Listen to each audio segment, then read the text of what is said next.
Good morning and welcome to your Partner in Success Radio. I am your host, Denise Griffitts, and this podcast has been bringing you conversations with authors, entrepreneurs, mentors, and business leaders for 18 years. We just turned 18 years old this week, and I am honored to be ranked in the top 1.5% of podcasts worldwide. And today our topic is from bass fishing. I love this. From bass fishing to breakout rooms. How human connection fuels learning with my guest, Mickey Fitch-Collins. And Mickey is not your average leadership skills facilitator. With a PhD in leadership and higher education and a career that spans academia, educational technology, and corporate learning, she brings what she calls the goods, the bads, and the uglies of learning and development into every conversation. And this episode of Your Partner in Success Radio is sponsored by the Entrepreneur's Compass from Joshua Hale. It's a system that replaces guessing, scattered marketing, and burnout-driven execution with a clear decision-making framework that you can run your business from. Through founder interviews and deep strategy sessions, Joshua helps you codify who you serve, what you offer, and how you communicate it, and even better, how to systematize it. I never can say that word. With AI, all captured in a living foundation document that becomes your business brain. So whether you need clarity on your audience messaging that actually converts, or AI-powered workflows that free up your time, the Entrepreneur's Compass gives you a complete roadmap so you stop second guessing, and start building with precision. So learn more at theentrepreneurscompass.info. Now back to my guest. Mickey's leadership philosophy was shaped early. Did I mention bass fishing? At 14, she wasn't living a typical teenage life. She was teaching adults 2 to 4 times her age how to fish, running seminars, working expos, and learning how to connect across generations long before most people give their first presentation. And that foundation deepened in college when she stepped into student leadership. Mickey, my feet are cold. Stepped into student leadership in September of 2001. We all remember that day. 2 weeks later, 9/11, that's the day I'm saying that we remember. How can you ever forget it? That reshaped her understanding of leadership in real time, and that moment still informs how she thinks about responsibility, care, and human connection more than 2 decades later. And like many people, she experienced what she calls not just the great resignation, but a great discernment, and that's important, leading her into learning and developing work where she now helps people get better at their work, one relationship at a time. Mickey, good morning. I have been looking forward to this conversation for the longest kind of time. Good morning, Denise. Me too. This has been on our calendars for a long time. And I thought when we first scheduled this, I'm like, holy cow, January, that is so long from now. And here we are. So happy 2026. I'm glad to be here. Thank you.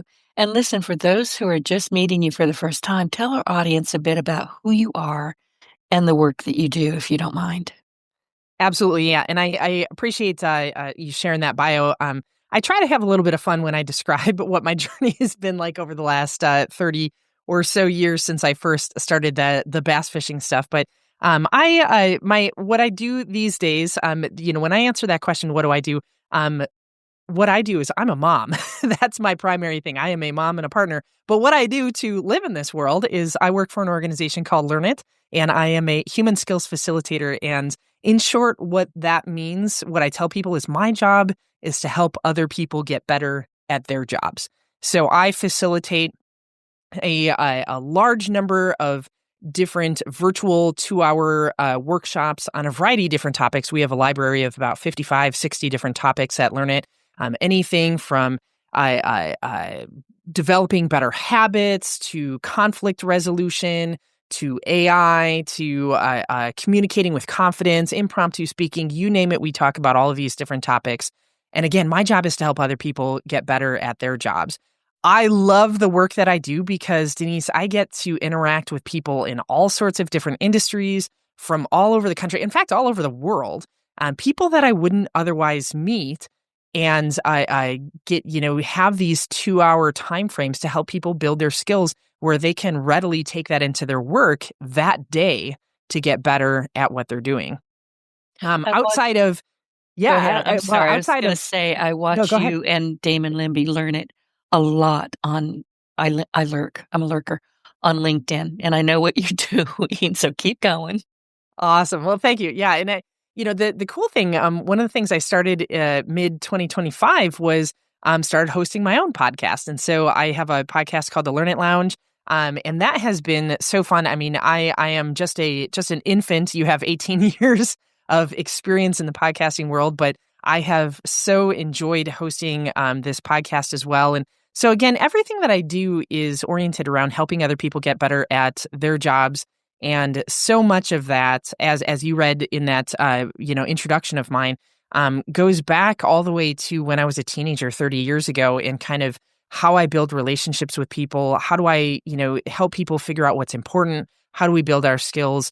And it's been really fun to actually kind of recognize those through lines that started all the way back, in those teenage years, that I had no idea. If you would have talked to 14-year-old me and said, hey, 30 years from now, do you think any of this is going to matter? Or how is this going to matter? And it's so fun now to kind of look back on that and kind of see how all of these strings have kind of woven together, Denise. And when we first spoke, Damon Limby introduced us, and you sent me your quick little bio, and I went, bass fisher, really? We had the best conversation about that, because what you do now sprang from that. You started Yeah. very young, and you just never stopped. You just kept learning and sharing and growing. But tell us about your bass fishing. Yeah. Yeah. I mean, it is a very different story. Whenever I tell people, yeah, at the time I was the youngest professional bass fisherman in the entire United States. Um, that always kind of turns heads a little bit, because they're like, wait a minute, like what are you talking about? Are you, like, bass fishing? Like, out there like drowning worms in a lake? Not quite, right? These days, if you turn on ESPN or, Fox Sports or something like this, you're likely to encounter at some point, you'll see tournament fishing stuff. And like a lot of professional sports, highly sponsored, lots of commercial activity. But more or less what the professional bass fishing world is, these different tournaments that people, you kind of the largest weight out of 5 fish that you catch over multiple days, different places. What's interesting about this, Denise, is I grew up in the far south suburbs of Chicago. This is not where people think, oh, this is where bass fishermen come from, right? I think bass fishing is much more prevalent in your neck of the woods, in the southern part of the country, certainly in the southeast. But I grew up in the Chicago area, and I had always been really interested in fishing. My parents, my dad in particular, we had a pond that was behind our house. My parents kind of jokingly say, as soon as they knew that they could trust that I wouldn't fall into the pond and drown, I was out, able to be out at that pond, and learned how to fish at a young age. And, met some people, and started doing a little bit of guiding work. Kind of, paid fishing trip sort of stuff where I would help people. And those folks realized, I started attending some of these expo shows and stuff, and people realized, hey, this kid's a pretty good fisherman, and she's also really good at talking about fishing. And I spent, and very quickly, my life changed from what you would call a typical teenage life to a very non-typical teenage life, because what I was doing, on the evenings was, evenings and weekends, was I was going out and I was fishing. I was doing TV shows. I was doing radio shows. This was pre-podcast, right? But I was doing radio shows. I was giving seminars to people on, specific fishing techniques. And that's where I got into doing public speaking. And this is what I try to tell people all the time, is if you can just kind of close your eyes and imagine, a amphitheater sort of situation in a high school, one of those kind of semicircle sort of things, hundreds of seats, 14-year-old me down on the floor. I have my tray of slides, right? Because this is still in the time before people are doing PowerPoints and stuff. I have my little tray of all of my slides that I've developed that I'm clicking through, and I'm talking to people about fishing techniques.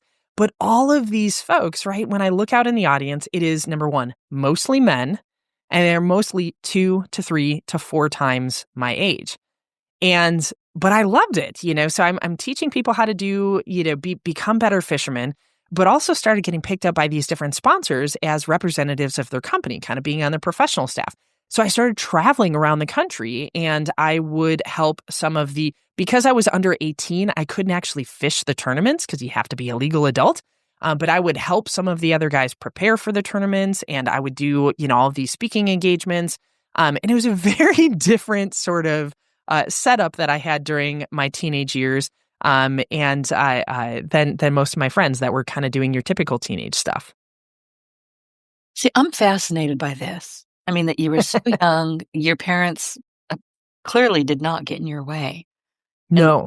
they allowed you to travel and to do all of this work. And it really has informed who you are now. Yeah, and like I said earlier, we never have that ability to look forward in the crystal ball. But as I sit here in my mid 40s and I look back and I say, well, why? I mean, in fact, one of the topics that I give workshops on at Learn It is public speaking, right? Presenting like a pro. And people always tell me, like, okay, Mickey, like basically your job is to be a professional public speaker. How do you not get nervous? Like, how do you do this? Like, why are you so excited? Like, why have when I was in school, in college, and my master's degree and, doctoral, everything, I'm like, any chance that I can get to give presentations, I jump at it. And people are like, how? You're one of those weirdos.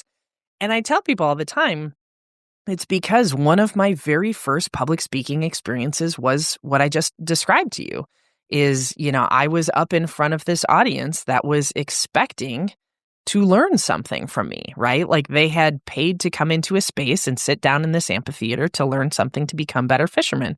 And I had to deliver on that.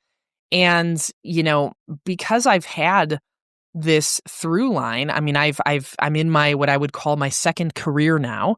But I have always been in these situations where I'm teaching other folks, where I'm coaching, where I'm supervising, where I'm presenting. And it's just a place like I am happiest when I'm in that place where I can help facilitate learning with other people. And you learn public speaking and facilitation through real-time feedback, not theory. Exactly. So it's really part of your DNA at this point. Yeah. Nobody said, okay, well, here's the tricks to speaking, or, here's how to look at an audience, or here's how to facilitate question and answer. No, I just jumped into the deep end of the pool. And frankly, I didn't really know how to swim, but like I just kind of went for it.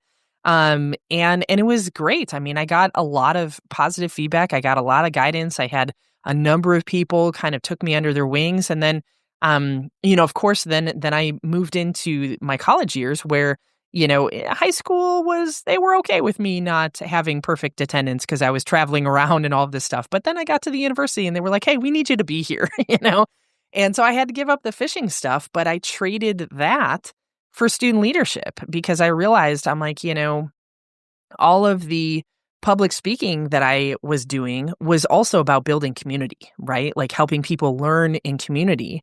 And, as you mentioned in my introduction, I became a student leader in college. I as I like to tell people, I kind of colored outside the lines a little bit my first couple of years at college. And bent the rules a little bit, but then realized there's some jobs that I could do on campus to help other people be in community and kind of be in relationships and help other students kind of be successful in college. And my second week on the job was 9/11. And that absolutely fundamentally changed what I thought being a peer leader was going to be about, right? Because I thought my job is, we're going to have root beer float parties. And, I live in Wisconsin, so we were going to like watch Packers games or, whatever that is. And 9/11 happened. And I realized my job now is to help myself and my peers figure out how do we navigate what just happened in our country and what does this mean and what is going to happen. And, I tell people all the time is I think my generation is the final generation of students that did the kind of junior ROTC program as a great way to finance their college education, but never really thought that they were going to see any service. Well, then September 11th happened, right? And so we had all sorts of students that were being called into National Guard service and all of these sort of things. And that fundamentally changed kind of what does it mean for me to help lead other people through this crisis. And that also, just like the fishing stuff, that also informed what does it mean to be a speaker and a community builder. I didn't even think about ROTC. It never occurred. Yeah. Yeah.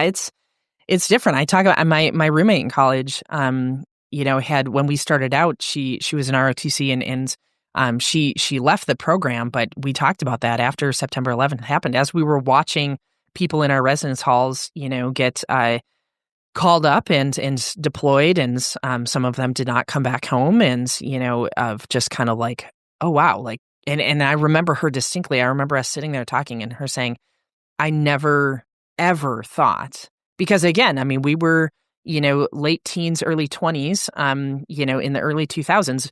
There was, I mean, we had lived through Desert Storm and stuff in the 90s, but there was never, we were young kids, there was never a time where we were thinking, oh yeah, we're going to be in some war conflict. That just wasn't part of our life. We watched Desert Storm happen on TV. We knew it was happening, but that wasn't at an age where we would have been in service, right? And so, coming And it into wasn't college. here. It wasn't Right, here. and it wasn't here, exactly. Right? I mean, you tie the yellow ribbon around your tree. We all did. I mean, I remember watching everything about Desert Storm, on TV, but it just wasn't something that anybody thought was going to be a reality for anybody for when we were going through college. And then it was, and it was a big time reality. And again, that absolutely informed and influenced what can I do to be helpful to people as they're going through college, which ended up being my first career, was working in higher education administration. And, I kind of jokingly tell people I went to college and I never left. I got my degrees, but I kept working. I went and I worked for a variety of different colleges and universities. And that's what I did, was I helped students kind of navigate the college and university landscape and help them be successful at graduation. I love that story, and I just wrote down ROTC and underlined it because I'm almost ashamed of myself, but I never thought about it. It just didn't occur to me to think about what people your age at that time were doing, what they were thinking, how they were coping. Yeah. Yeah, it was, I think, like, for anybody out there that's listening, I mean, we all have our 9/11 stories, right? And I Oh, think, yeah. as somebody who was living in residence halls on a university campus, and for that whole academic year and beyond, of getting notices of this person, was killed in action, this person was killed in service, and being like, "But what?" That person lived down the hallway from me. Like, that person lived upstairs. I remember eating with them in the dining center. They were in my philosophy class. And how is this happening? Like, this is so not what I thought was going to be happening in college. I mean, just like everybody else, it's everybody, no one had the thought, oh, this is what's going to be happening. Um, and, I tell that story all the time to people because it was so formative to me in thinking about, what can I actually do to be helpful in all of this? What can I do to be helpful to my peers? And that was around building community and building support with other people. And that makes sense. And I have to tell you, I grew up in an America that didn't have wars. We didn't have terrorism. We were safe. That is no longer the case. Yeah. Yeah. It's heartbreaking. Yeah, absolutely. What do people misunderstand? Let's go back to speaking. And thank you for sharing that. I'm kind of clutching my stomach right now, just so you know. What Mm. do most people misunderstand about becoming an effective speaker or a facilitator, especially in learning environments? Because as you noted, you never left your learning environments. This is what you do. This is who you are. Yeah. I think the biggest misunderstanding when it comes to public speaking is that you have to be perfect. You Um, ever listen to my podcast? That yeah. ain't happening. But there's this idea, right, that, well, oh gosh, like, if I just practice and practice and practice and practice, everything's going to be perfect and it's going to be great. And number one, I mean, perfection, right? What's that? Is it Voltaire? Perfection is the enemy of good, or whatever. I probably just butchered that quote. But yes, absolutely, practice. Be familiar with material. Be a subject matter expert. But what is so much more important is connection, right? Like the phrase connection over perfection is what I always like to tell people. We talk about that in our workshops at Learn It as well, is your ability to build a relationship and to build a connection, whether it's 3 people in your audience, 300 people, 3,000 people. Biggest audience I've ever had is just shy of about 900 people. You have to build a connection with the other humans, because what we do as human beings is that we are immediately evaluating. In fact, the people that are listening to this, they've already done this as they're listening to this podcast. We're immediately evaluating the accuracy of what somebody's saying, the reliability of that information, the consistency, the trustworthiness, the knowledge, like all of this sort of stuff. And one of the greatest ways that we can convey essentially everything that I just mentioned is trust, is through our ability to connect with other people. Some people use humor as a way to connect. Some people do it by how they greet people when they come into a physical space or a virtual space. Some people do it through humility of kind of, some of that self defeating humor or, whatever that might be. But I think that's the biggest thing that people forget about, or they don't pay enough attention to, is to be an effective public speaker, to be an effective facilitator, is that you have to be a human who's connecting with other humans. Absolutely. And you mentioned your podcast, and I was so happy when I saw you do that. It's like, well, good. And it's great. I listened to it. But here's the thing, and people say, oh, podcasting is not public speaking. You want to bet? It certainly is. It absolutely is. So you have to be comfortable. You have to be confident. You have to do everything you're doing. Reach out, connect, help. You can't just say, oh, well, a podcast is here. Go listen to it. Thanks. Bye. You have to work it, and you have to be credible with it. So public speaking to me is one of the most important things that people can do. And reading. I'm a reader. I'll read the back of a cereal box. And I don't eat cereal, so it would have to be shoved in front of me. But, speaking and reading are in my opinion, two of the most important things that you can put in your life and be consistent with them. I couldn't agree more with that. In fact, I was just looking year end at I use Goodreads, right? And can keep track of the books that you've read and all this sort of stuff, and kind of thinking about my reading goal. I've always been a voracious reader. That was the one thing that my parents growing up never put a limit on, right? Of like getting books from the library or those Scholastic Book Fair things in school. And now as a grown adult, and I read every single night. I read. I have 2 young kids. I have a 5-year-old and a 2-year-old. We're always reading with them, and my 5-year-old is in the early stages of reading herself. She said her biggest goal is that she can't wait to read books to her little brother, which I just like, oh my gosh. I know. It just kind of like warms my heart. But I think,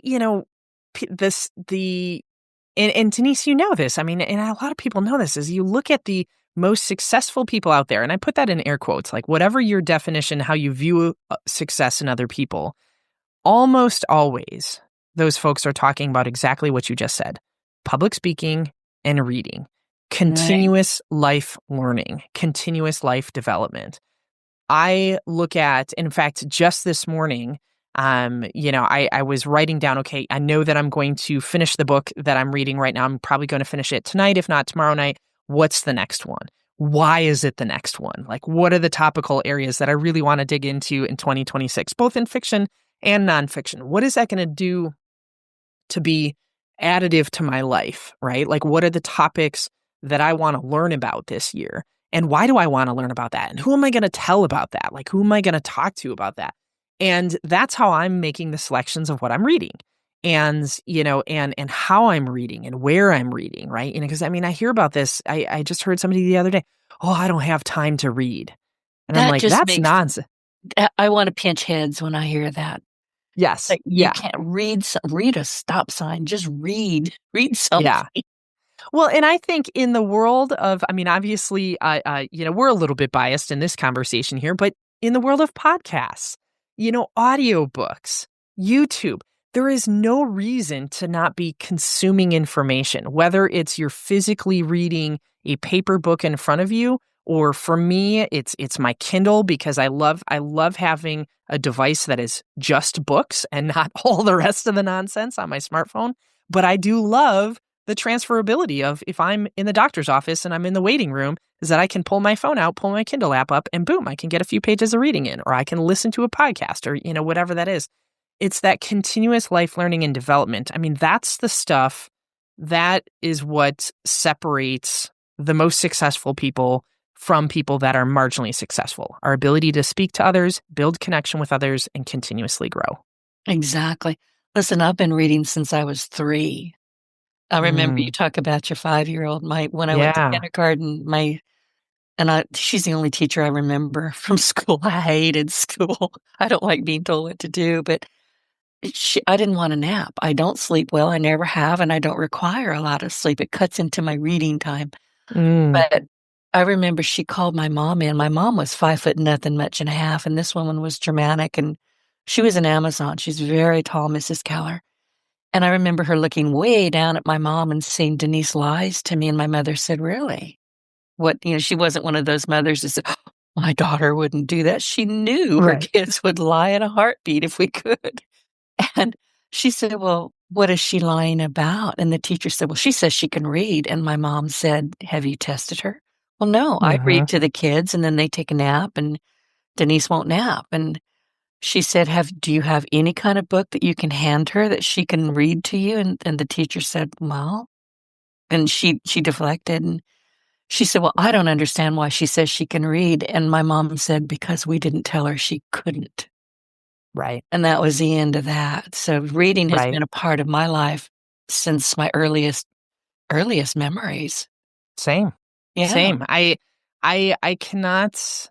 It is so hard for me to fathom. And I'm really not trying to say this in a judgmental sort of way, because I mean, we're all we're trying to live our best version of ourselves. We all have tremendous challenges and things that we're working up against all the time. And I look at reading as, and again, this is also somebody, and I'm speaking from a place of privilege of, I have all the degrees. I have, a doctoral degree, I mean, the whole bit. I know there's a lot of privilege there, but I was always instilled, and Denise, I think you were as well, right? Is that knowledge is the one thing that no one can take away from you. It is the one thing that you can continuously develop. There is no end to that cup being filled, right? I've learned all of the things that I need to know about this topic, because that's just not possible. And reading is the mechanism to do that continuous improvement, right? Like, that is the mechanism that continues to grow and develop our brain. It's the thing, we see this in the research that's coming out. It's the thing that continues to keep our brains plastic and active well into our older years, is reading, and so, I mean, instilling that in young people, but also continuing to grow that wherever you're at in your lifespan, especially too, as we continue to grow into our elder years, so important, because there's no topic out there that anybody else, any one of us can say, "Well, I know everything that I need to know about that." No, there's not. And something that we may have learned when we were, I don't know, 6 years old, and you just knew it was the absolute truth because an adult told you that, or then you're finding out, maybe not. Let me go develop, I'm gonna go look. I Right. do a lot of a lot of reading. I read myself in the morning. I read myself to sleep. If I'm, when I'm just about ready to go to sleep and my body is shutting down, because it's difficult for me to sleep. I I'll actually catch myself waking myself up because my iPad hit my nose because I Oh, was yes. reading something. I I'm was so just thinking that when you said that. Yep. I'm surprised Same. my nose isn't flat, but but I love to read, and I love to reread. I've got hundreds of books in here, and I've read every single one of them because they were gifts from my podcast guests. There are multiple books. I have particular shelves that I'll go back to those books again and again and again. Yeah. Yeah. I mean, I think a book is, having just gone through the holiday season, you open up, it's that anticipation of opening a gift when you don't know what's inside the box, right? And that's what I think is so amazing about a book is that, I mean, bless the heart of the people that write that back, the back of the book summary or that Amazon page summary or something, right? Because like, how do you take this multi-hundred, 200, 400, 500, 900 pages, summarize it into 2 paragraphs, enough so for people to say, that's what I'm going to do, right? Like, that's what I'm going to read. And you open that book up and you're like, I have no idea where this is going to go. And, topically, I have 2 paragraphs that are going to tell me what this is going to look like. But there's such anticipation and disappointment, frankly, sometimes, but also, I mean, I just finished, I know that we're digressing here, but I just finished a series of books that I started a year ago at this time. And I'm mourning that loss, right? There's another one that's coming out in February, so I'm excited and I'm anticipating that. But I spent, I read other books other than this, but I spent the entirety of last calendar year reading this series of books, and it felt like I was in that series. It felt like I was part of I am part of the geographic area that it's in, but I felt like I was part of those characters and the movements. And I mean, it's such a gift of imagination and development and growth to be able to be part of books. I mean, it's the best gift that we can give ourselves. I'm convinced of that. Oh, you and me both.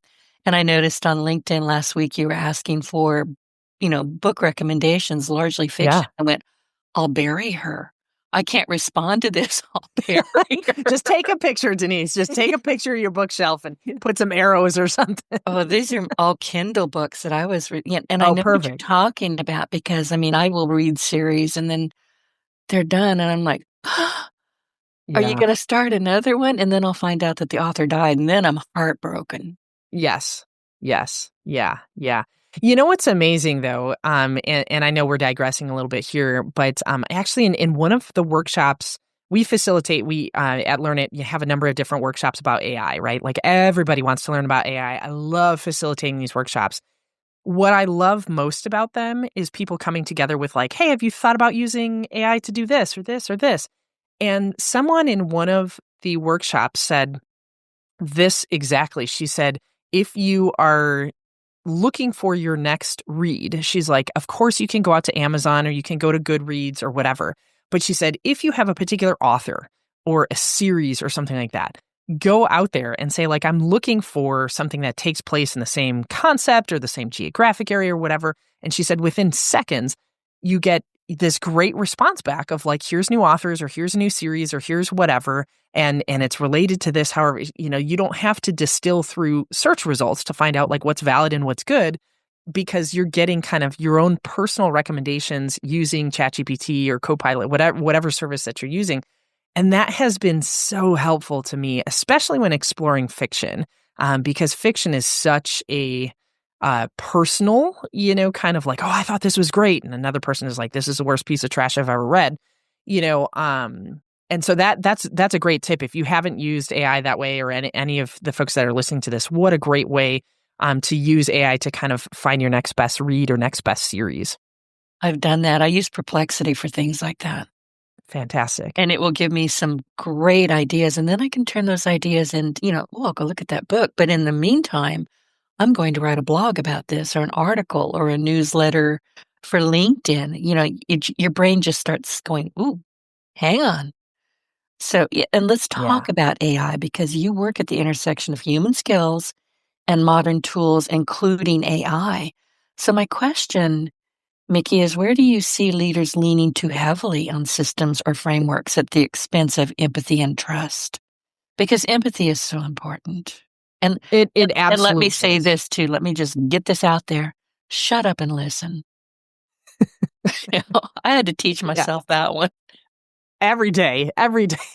Yeah. I think one of my teammates uses the phrase AI adjacent skills.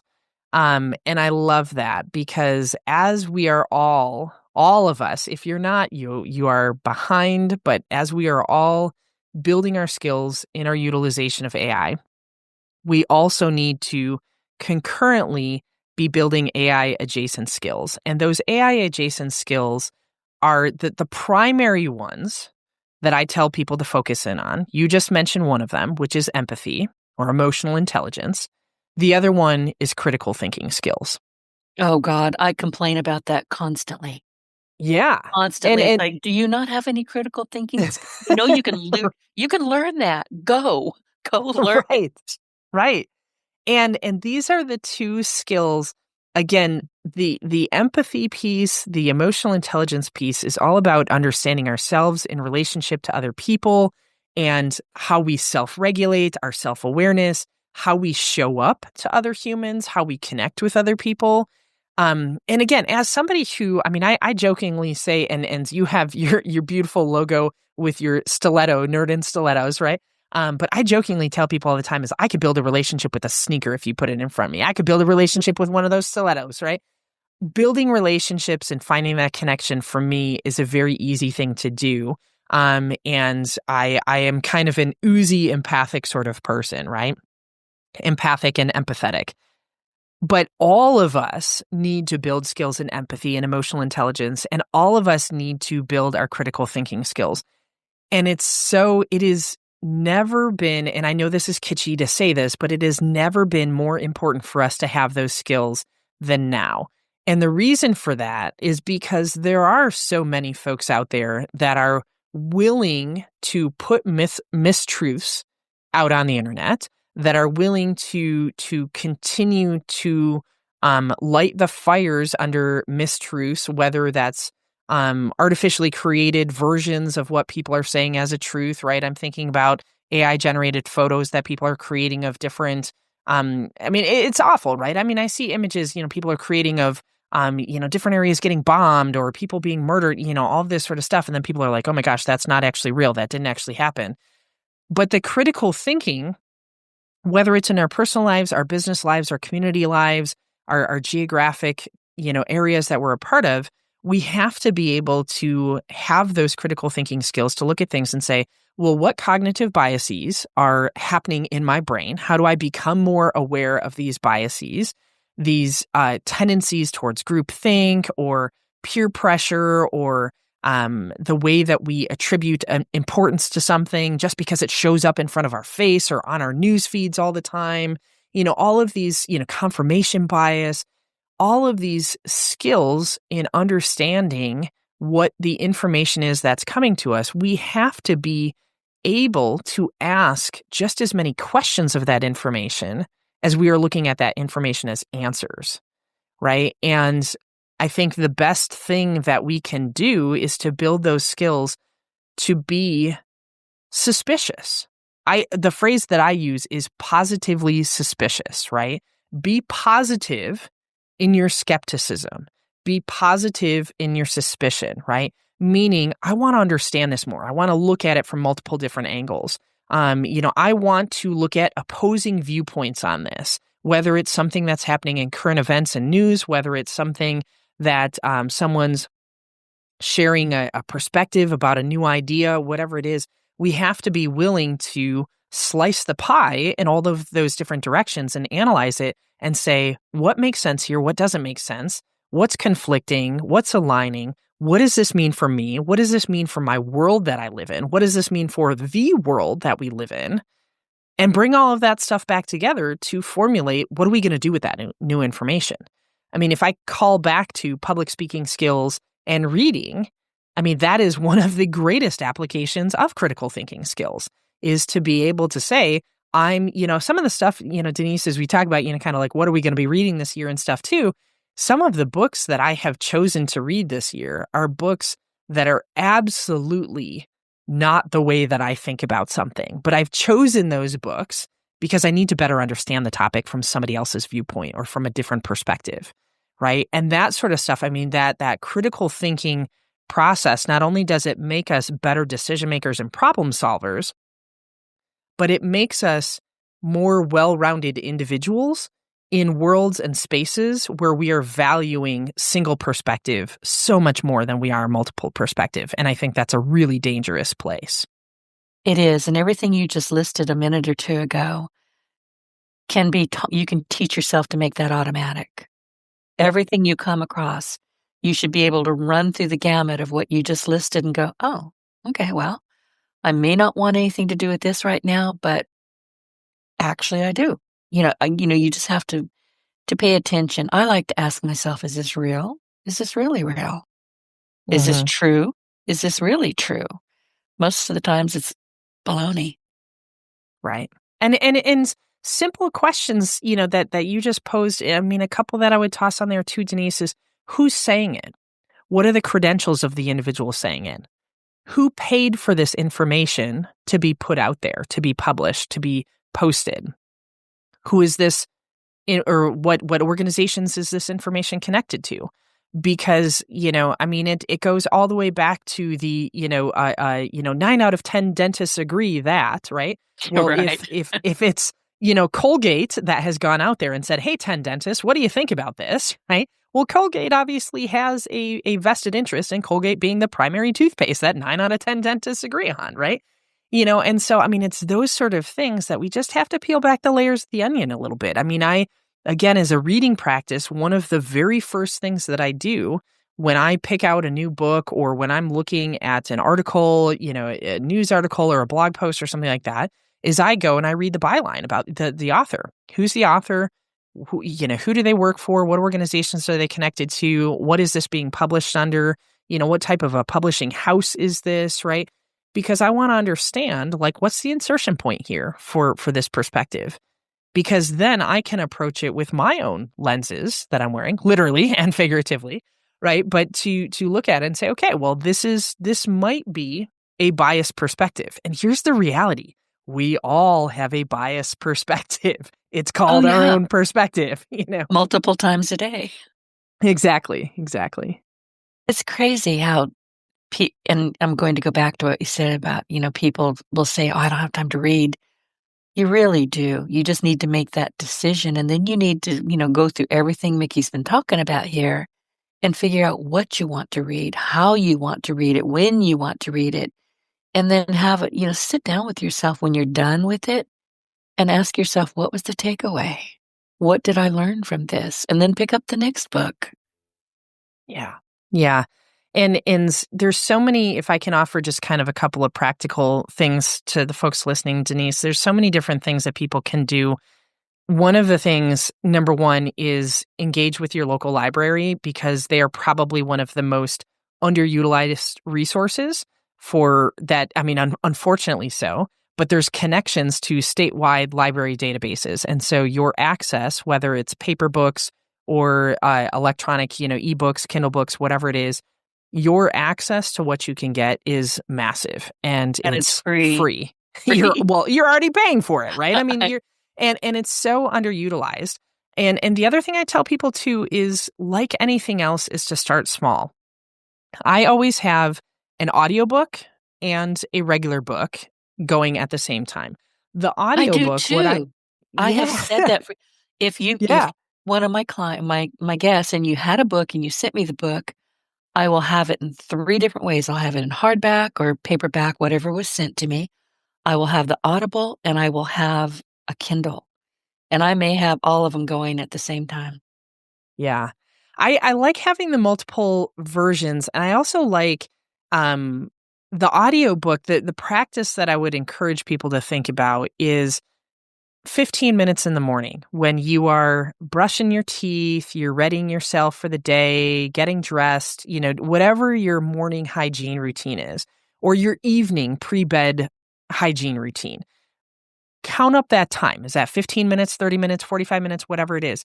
Put in a set of earbuds, and that's the time that you listen to your book, right? And if that's 1 time a day or if that's 2 times a day, over time, right, you're going to consume a book in 1 week, 2 weeks, 3 weeks, whatever it is. But it gives you dedicated time that your ears aren't otherwise doing something. Maybe you are watching like a news show or something as you're getting ready in the morning, or you're listening to a podcast or something like that. But that's also a great way for you to dive into your own development, right? For 15 or 30 minutes a day. And also thinking about, again, those times, earbuds are tiny, we can keep them in our pockets, right? Those times you're sitting in a waiting room for a doctor appointment, or you're, going grocery shopping, or you're commuting, or whatever it is. This is lost yet very valuable time for you to be able to immerse yourself in a fiction world or to immerse yourself in a nonfiction topical learning environment. And it's a gift, again, it's a gift of knowledge. It's a gift that nobody can take away from you. I agree. I do that twice a day when I walk the dog. And I live in the deep south, so we have 2 seasons here, hot and hotter than hell. So I'm not kidding. So I walk her before the sun comes up, and I walk her about 9:00 at night when it's cooled down a little bit. And right now it's fine, but most of the time it's hot and it's humid. So I have my phone on me. I have my earbuds, and I'm listening to something because she doesn't require me to talk to her. She just wants to Right. walk. So I'm laughing. I just glanced at my phone. I live at the other end of the country from you. I live in northern Wisconsin. It's literally -3 degrees right now. So no dog walking for me today. I won't tell you that I'm barefoot and have the windows open then. So I do. But I love that. listen, you spent years in higher education, and you're still there at some level, from frontline roles to the C-suite, and then you made a major career shift during what you call your great discernment. So here's my question, Mickey. What were the internal signals that told you it was time to move on, and what helped you trust that decision? Because we're talking a lot about pay attention to your own critical thinking skills. What are your internal trust signals? So what happened? What made you go, it's time? Yeah, that's a great question. And, a lot of people, a lot of us were going through some similar things in 2020 around that time. But what had happened for me, what I tell people all the time is within about a 3 to 4 year period of time, I had finished my PhD. My wife and I had gotten engaged. We got married, and we had our first child. I turned 40 and the pandemic happened. Of course And I it was did. I was promoted into a C-suite position in the organization I was a part of. And yeah, lots of stuff going on in that time frame. And like a lot of people during the pandemic, right? We're like having these big questions that we're asking ourselves of like, what does this mean and what's happening? And I mean, in a lot of ways, it was kind of like the September 11th thing, but in a totally different sort of, venue. But I was posed with essentially an ultimatum from one of my teammates is that you need to make a choice. This job that you have been promoted into is a lifestyle. So you need to make a choice between your family and the organization. And in What? that moment, yeah.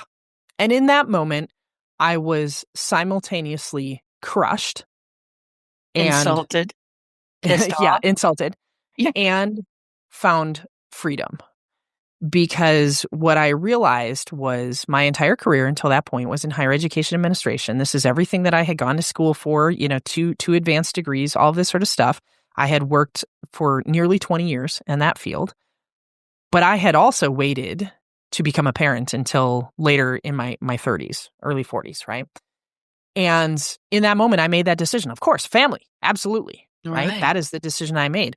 And so I went through, as you use that word, I use that word, this discernment process of, okay, well, if this isn't, and the other thing too, Denise, with all this is that I had been kind of ruminating for a while of realizing I'm spending more time behind closed doors fighting with my colleagues for resources than I'm doing anything to help students actually succeed and graduate from college. And that was increasingly wearing on me very heavily, physically, emotionally, mentally, the whole piece.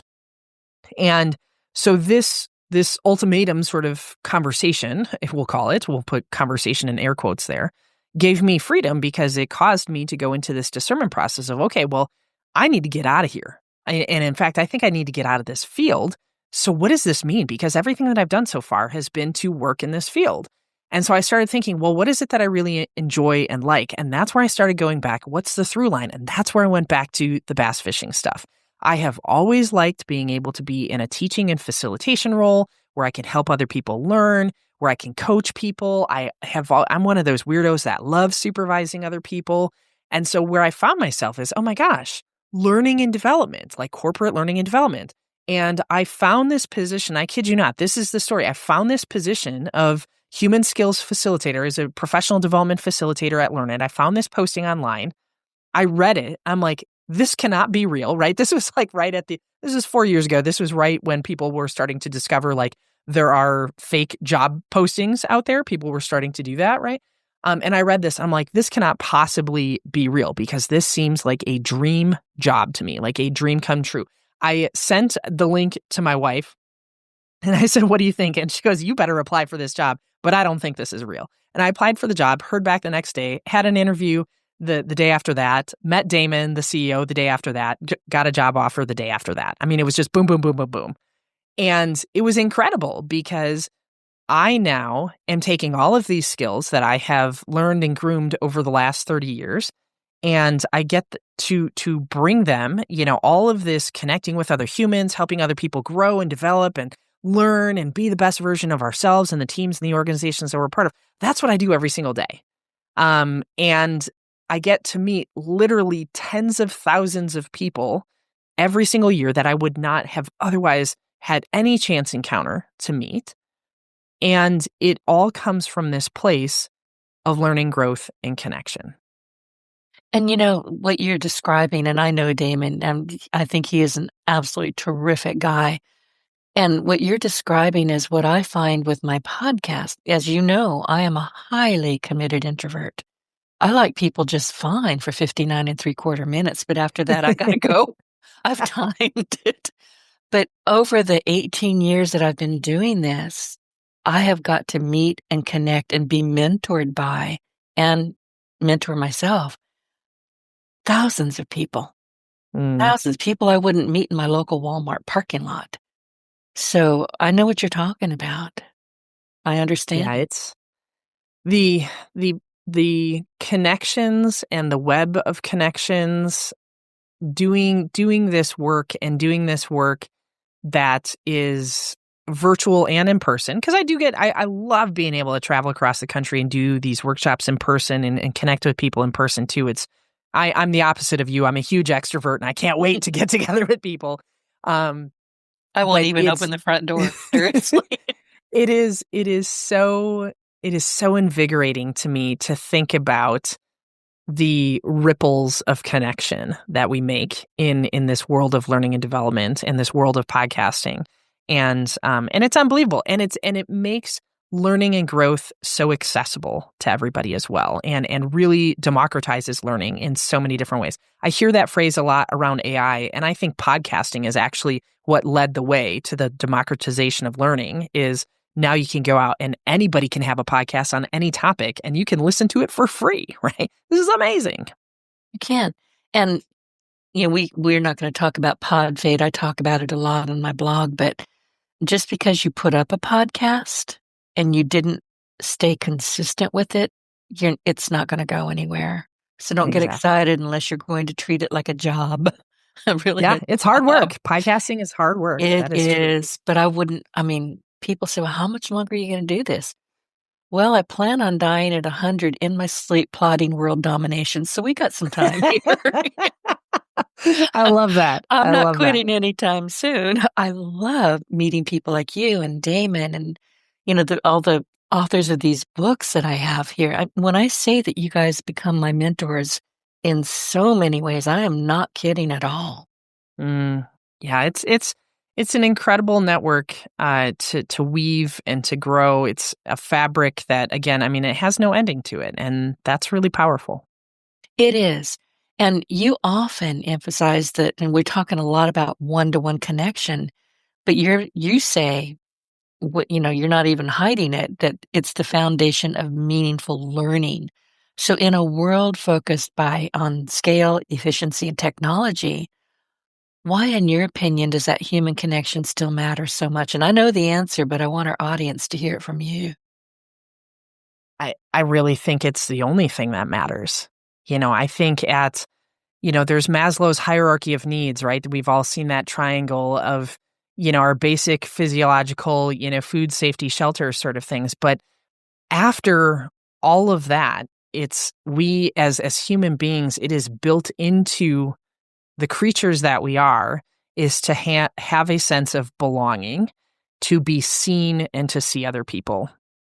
And how we do that and where we do that obviously depends on who and how we operate. But I really do think that I shouldn't say if we, as we, because I think this is what's happening, as we become less connected with each other in person and virtually, as we become more distant from one another in true, meaningful relationships, that's where I think a lot of problems are stemming from. And I encourage people to think about this. And whether you identify as introvert or extrovert, I think everybody can meet somewhere in the middle.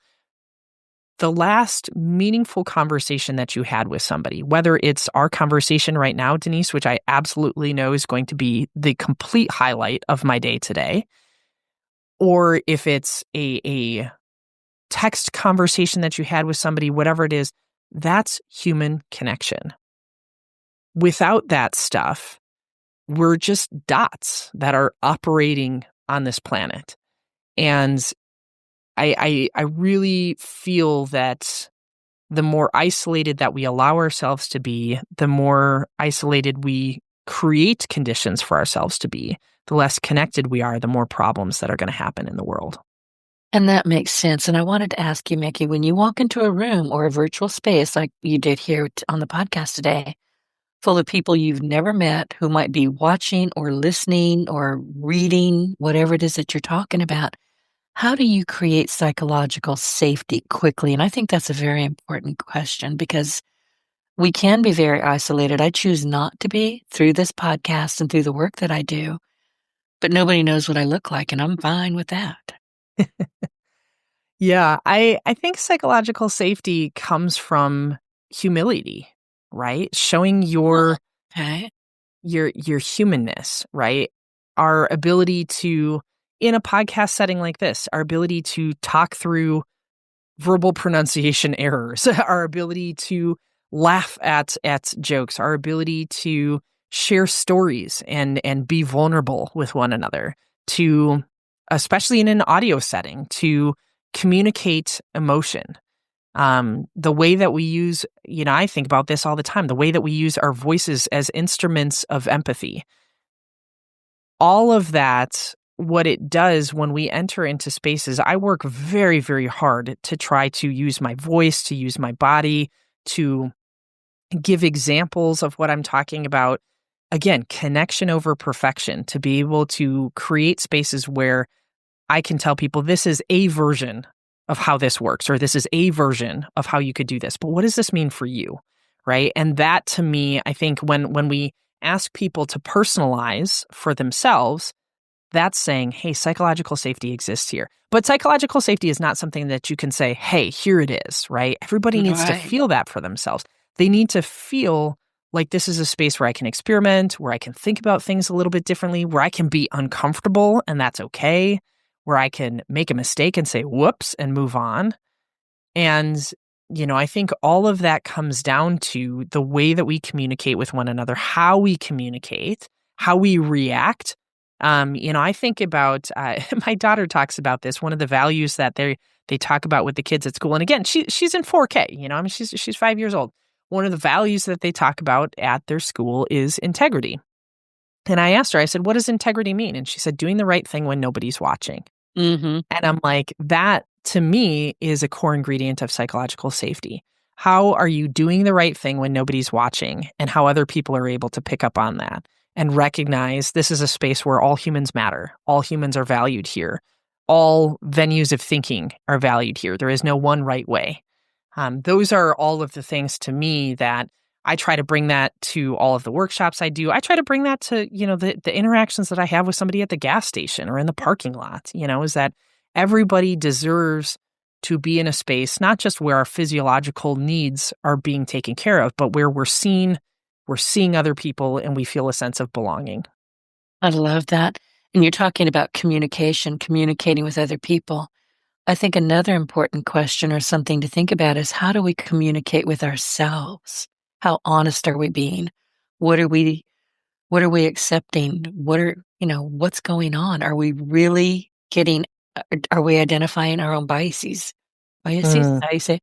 You have to work on yourself more, I think, than you have to work on anything else.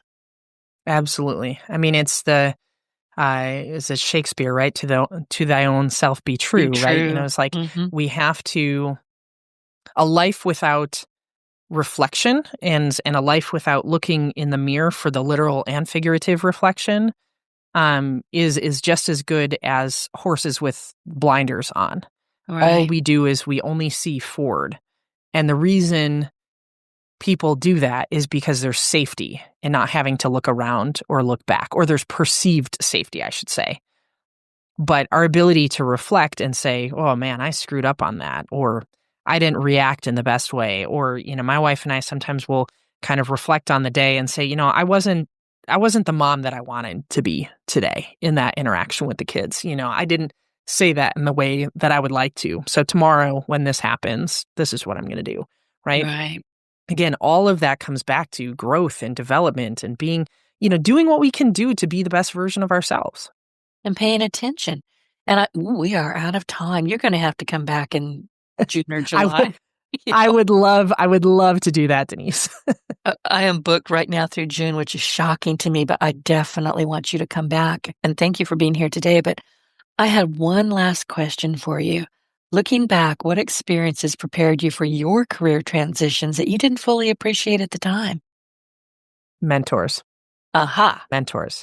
Yep. Right. I've had several key people in my life that have taken me under their wing and have provided guidance to me when I wasn't ready for it, and have also been there at my lowest periods and have also been there to high five me at my highest periods. And mentorship, I cannot underscore the value of that enough. Seek people out, ask them to be your mentors, ask them for their stories, their advice, their guidance, what they're learning, what they're reading, how they got to where they were, and be in relationship with those folks because you're not alone. And in most instances, we're not the first person to be doing what we're doing either, right?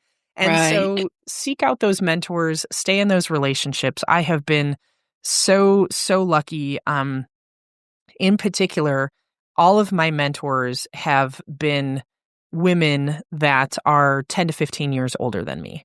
And that has been so valuable to me as I move through my career, as I move through life, as I move through marriage and parenthood, to be able to reach out to women who have, for the most part, done these things and to share some of those experiences with. That is brilliant. Mickey, as we begin to wrap up, and seriously, you've got to come back. And I ask you this on the radio, so you can't tell me no, which you didn't do. So thank you for that.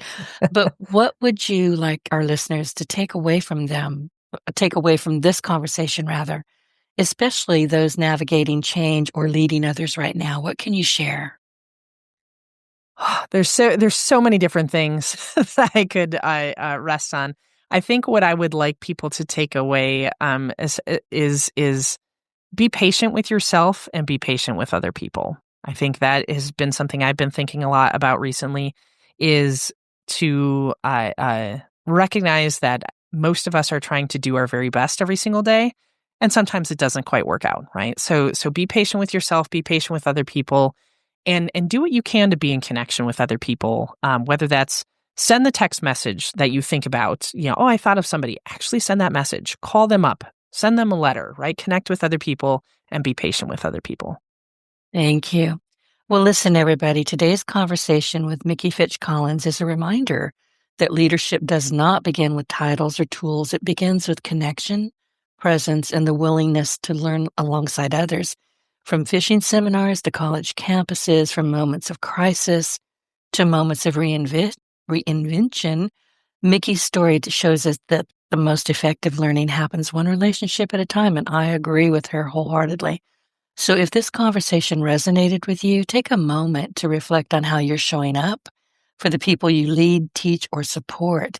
And be sure to connect with Mickey on LinkedIn. She's easy to find. And explore her work through Learn It to continue developing the human skills that make real impact possible. And go listen to her podcast.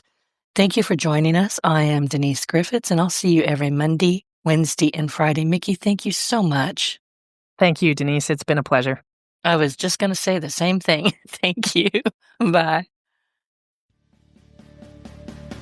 Get your voice heard. If you would like to launch your own far-reaching podcast, contact Denise Griffitts at yourofficeontheweb.com and go to the podcast tab.